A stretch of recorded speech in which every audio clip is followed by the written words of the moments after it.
Curta os nossos vídeos no YouTube, siga-nos no Instagram, inscreva-se no nosso canal e visite o nosso site estermanaus.com.br. Bom, gente, seu carro merece aí um tratamento especial. Lava Jato do Zé, com profissionais especializados, darão ao seu carro o tratamento que ele merece.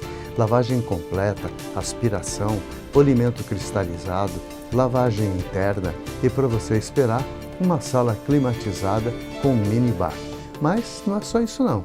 Lava Jato do Zé também oferece serviços de lavagem de tapetes, sofás e cadeiras. Lava Jato do Zé, direção Senhor Marcelino, o Popular Zé, Avenida Perimetral, no Conjunto Castelo Branco, no Parque 10. Telefone 994494786, bem atrás do lanche Filho da Fruta. No próximo bloco, vamos continuar conversando com a psicóloga doutora Magali Oliveira. É só conferir. Doutora, a gente estava falando, começamos a entrar nessa parte dos trans. O que é mais difícil? É o homem virar mulher ou a recíproca? Então, nessa questão biológica, é uma questão que a gente vai deixar para mais à frente um pouquinho. Eu acho que o mais difícil, sabe, Edson, é quando você se olha no espelho e não se vê ali. Porque você, quando olha no espelho, você se vê Edson. Quando eu me olho no espelho, eu me sinto Magali, eu me sinto mulher, eu me sinto fêmea. Então, essa condição de olhar e me sentir e me identificar com o sexo que eu nasci, chama-se cissexual. Então, eu e você somos cisgênero ou cissexual, que é de C e S sexual. Significa que nós nascemos com o nosso órgão sexual, nós olhamos no espelho e nós nos identificamos como homem ou como mulher. A pessoa que é transgênero, a gente já está falando trans, vem de transgredir, vem de transcender. A palavra transgênero. Ela olha no espelho e esse corpo que ela vê é estranho ao que ela se percebe. Então, ela olha ali, ela se sente uma mulher, mas ela vê um pênis.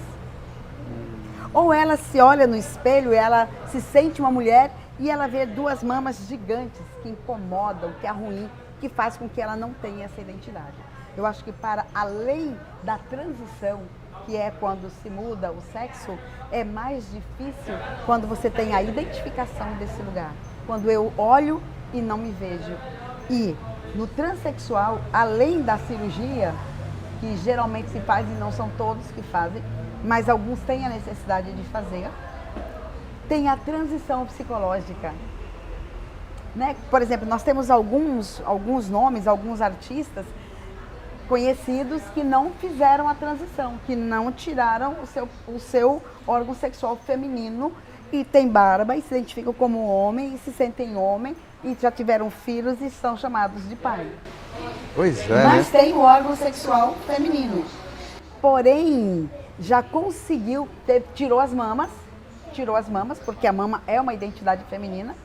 Então fez a mastectomia bilateral, mas não fez a mudança de sexo. Porém, toma hormônios para que possa ter a aparência de homem e se sente homem. Aí é complicado você até conduzir uma entrevista dessa, porque são coisas que você não vivencia no dia a dia, que coisas que você... Mesmo porque o clã deles é um clã muito fechado. É. Um clã muito fechado onde a gente tem dificuldades de informações. Com as exceções, que é o caso da doutora Magali e outros profissionais que a gente de vez em quando bate um papo aqui. Agora, essa cirurgia, seja para o homem ou para a mulher, ela é reversível? Um dia, olha, eu não gostei de ser mulher, então eu quero voltar a ser homem. Não? Não, porque você vai fazer a amputação do pênis, por exemplo. Né? Então... Sim, ó, na mesma maneira como se faz uma construção de um pênis num corpo feminino, não é possível fazer. Então, por conta dessas questões e por conta dessas situações, é que a pessoa, para fazer uma cirurgia dessa transição sexual, ela precisa passar por um longo acompanhamento psicológico. ela precisa ter certeza absoluta, porque não dá para ser reversível. Não dá para eu fazer, não, eu viro homem hoje, daqui 3 anos não estou satisfeito, eu viro mulher de novo. Não dá. Até porque as terminações nervosas que são mexidas ali, embora eu não seja especialista sobre isso, mas são terminações que você vai tirando e você vai limitando a questão do seu prazer. Né? Então, eu nunca atendi ninguém que quisesse, por exemplo, reverter a cirurgia. Já atendi pessoas, e atendo ainda, pessoas que querem fazer a cirurgia. Né? Eu não sei mensurar o valor mais ou menos hoje, mas eu sei que o SUS faz, porém com inúmeras exigências e com uma lista de espera bem gigantesca. Então, doutora, e uma vez trabalhado isso, tá, a pessoa chegou à conclusão, eu quero fazer a transição, papapá, ok. Esse processo psicológico, o que o psicólogo enfatiza mais para dar um aval a essa pessoa? Qual é a sua identidade? Como é que você se identifica? Então, assim, a pessoa precisa entender que nesse processo de transição não é só uma troca de sexo pela troca de sexo. Tem toda uma questão legal, social, de aceitação muitas vezes dos seus pares, porque não dá para fazer isso sozinha, né? E o principal de tudo é de como eu me vejo e como eu quero ser. É a minha real identidade. Porque é como se eu tivesse num corpo, às vezes eles falam assim, esse corpo não é desta pessoa. Ou seja, eu não me vejo aqui nesse corpo. É como se o meu corpo fosse um impostor. Então isso me deixa muito mal.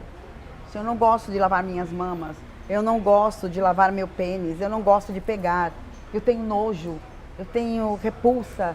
E daí nós vamos vendo até que ponto ele vai mantendo esse discurso e essa necessidade de que realmente esse corpo não pertence a ele. E é por isso que a terapia, ela não pode ser de 2, 3 meses.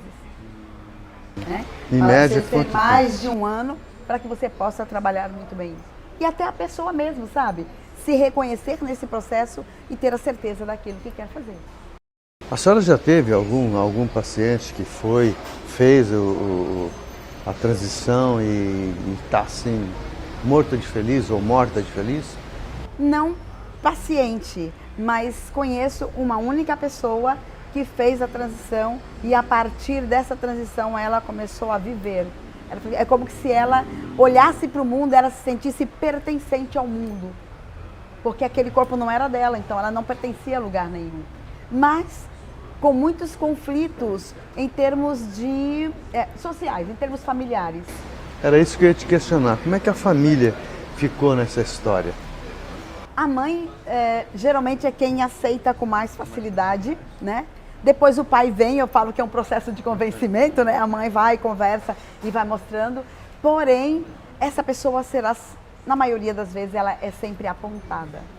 Ela é sempre o alvo de conversa, de discussões nas mesas. Por isso que a maioria, às vezes, prefere até ir embora. Recomeçar num outro lugar. A gente percebe muito nessa classe dos homossexuais.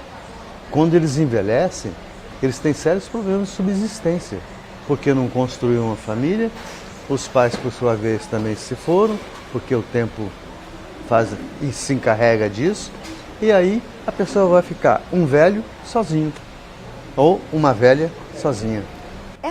Essa nova geração, já que nós estamos falando dessa questão transgeracional, essa nova geração, elas têm uma ideologia diferente. Elas se preparam, eu tenho uns 3 ou 4 pacientes que são homossexuais e se preparam para a velhice. Eles têm uma aposentadoria que eles pagam à parte, eles têm todo um aparato, tem imóveis que já compraram e alugam para que eles possam ter depois condições de ter um cuidador, uma cuidadora, caso seja necessário. E eles verbalizam muito isso, porque vem muito dessa solidão, né? Eu não tenho sobrinhos, eu não tenho netos, eu não tenho filhos, mas essa geração agora ela tem se preparado para esse processo de envelhecimento. Gente, eu fico feliz quando eu tenho um profissional desse quilate no nosso programa, onde a gente aborda alguns temas que fica às vezes incutido na mente das pessoas e não tem, na maioria das vezes, oportunidade de estar ouvindo o que a gente tem falado aqui. Algumas críticas sempre são feitas e a gente não vai deixar de fazer nunca isso, porque não aceitar uma geração é uma coisa e não querer conviver com a realidade do momento é outra coisa. Então, cada um tem o livre-arbítrio de escolher a sua opção. Agora, vamos respeitar a opinião dos outros, vamos respeitar esse desejo dos outros.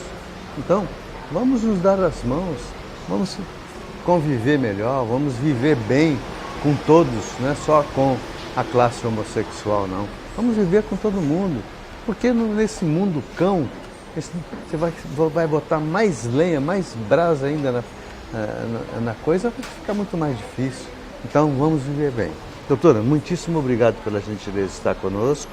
Também agradecemos o Efraim Oliveira, empresário, que é o esposo da doutora Magali. E ao Churrasco da Vila, que sempre faz assim, aquela costela maravilhosa, aquele cupim maravilhoso, e empresta esse cenário fantástico para que nós possamos trazer os nossos convidados, não só para degustar uma comida de qualidade, uma comida diferente, mas acima de tudo, vivenciar uma casa de 1890 no meio do centro da cidade. E isso é prazeroso. Nos encontramos então no próximo sábado às 12h30, sempre com um assunto tão palpitante quanto esse. Até lá!